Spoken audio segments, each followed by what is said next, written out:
Assalamualaikum warahmatullahi wabarakatuh.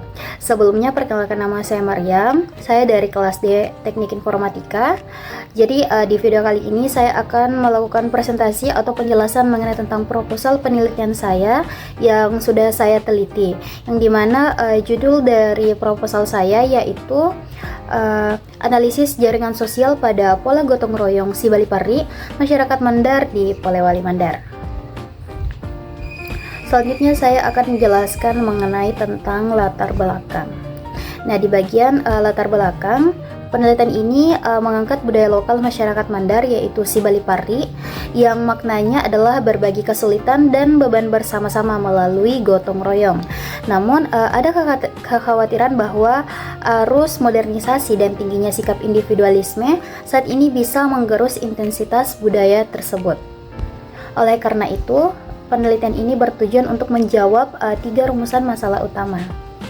Dan untuk rumusan masalah utamanya itu adalah siapa aktor yang paling sentral dalam jaringan gotong royong Sibalipari masyarakat Mandar. Terus yang kedua adalah bagaimana pola hubungan aliran dan bantuannya.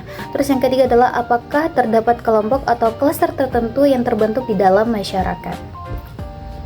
Nah, untuk membedahnya saya menggunakan Social Network Analysis atau SNA dan memvisualisasikan datanya menggunakan aplikasi GEPI. Nah, jawaban dari ketiga pertanyaan ini akan tergambar jelas di bagian kesimpulan nanti.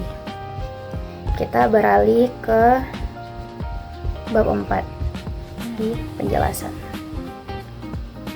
Oke, kita sudah berada di bab 4 mengenai tentang pembahasan.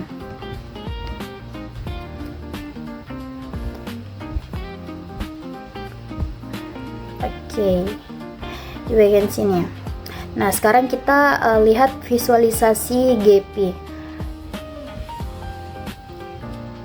Oke, di layar ini adalah bentuk struktur jaringan sosial masyarakat yang terbentuk. Dari gambar ini juga kita bisa melihat bahwa jaringan Sibalipari masih sangat solid dan interkonektif. Di sini ada 10 simpul atau ada 10 aktor dan 16 garis hubungan timbal balik. Nah, kerapatan jaringannya ini mencapai 35,5%, dan satu hal penting itu tidak ada satupun aktor yang terisolasi, artinya aliran bantuan menyebar secara menyeluruh. Di sini semua ada titik-titiknya.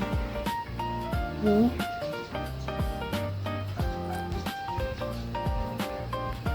Oke, jadi untuk selanjutnya itu kita menganalisis sentral dan peran jembatan. Pertama tentang popularitas atau degree centrality. Nah, di sini kita bisa melihat simpul terbesar di tengah yaitu Kadas Rashid dengan nilai derajat tertinggi yaitu 5. Di sini beliau adalah penggerak utama. Jadi dia adalah penggerak formalnya. Diikuti oleh Ketua Tani Mansur dan juga tokoh adat yaitu Ahmad dengan nilai 4 sebagai tokoh kunci di lapangan. Terus kedua tentang peran penghubung atau betweenist centrality. Jadi aktor Ketua Tani Mansur ini sangat krusial. Beliau berfungsi sebagai jembatan yang menghubungkan pekerja harian seperti petani dan nelayan dengan elit desa atau seperti kepala desa. Tanpa kehadiran beliau ini, jaringan warga ini bisa terpecah-pecah. Terus untuk klasteri masyarakat, selanjutnya itu analisis modularity class dengan warna berbeda. Dengan warna berbeda ada warna ungu, warna orange, dan juga warna hijau. Dia ini sudah terbagi menjadi beberapa klaster. Ada 3 klaster. Di klaster ungu ini adalah klaster kultural dan pemerintahan yang dijaga oleh kadis dan juga tokoh adat.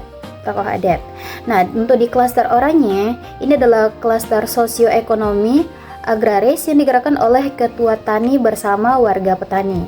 Dan untuk di klaster hijau ini adalah sub komunitas pemuda yang memberikan dukungan tenaga, dan ketiga klaster ini juga tetap terhubung secara harmonis. Terus selanjutnya kesimpulan dan saran. Jadi sebagai penutup di bab 5 ini kita kembali lagi ke 3 rumus masalah di awal tadi untuk melihat kesimpulannya. Jadi aktor yang paling sentral itu adalah Kadas Rashid secara formal yang diimbangi secara kultural oleh Ketua Tani Mansur dan tokoh adat Ahmad. Dan jawaban yang kedua adalah pola hubungan. Jadi pola hubungan bantuannya menggabungkan jalur vertikal koordinasi dari Kades ke warga, dan horizontal adalah aliran bantuan langsung antar warga sehari-hari. Dan jawaban ketiga untuk rumusan masalah terbentuk dari 3 klaster utama di masyarakat, yaitu pemerintahan agraris dan pemuda yang saling terintegritas. Jadi kesimpulan akhirnya terbukti bahwa budaya Sibalipari ini masih sangat eksis dan berfungsi kuat sebagai jaringan pengaman sosial atau social safety net masyarakat Mandar di era modern ini. Mungkin hanya itu saja yang bisa saya jelaskan mengenai tentang hasil dari proposal penelitian yang saya buat. Kurang dan lebihnya mohon dimaafkan. Terima kasih. Wassalamualaikum warahmatullahi wabarakatuh.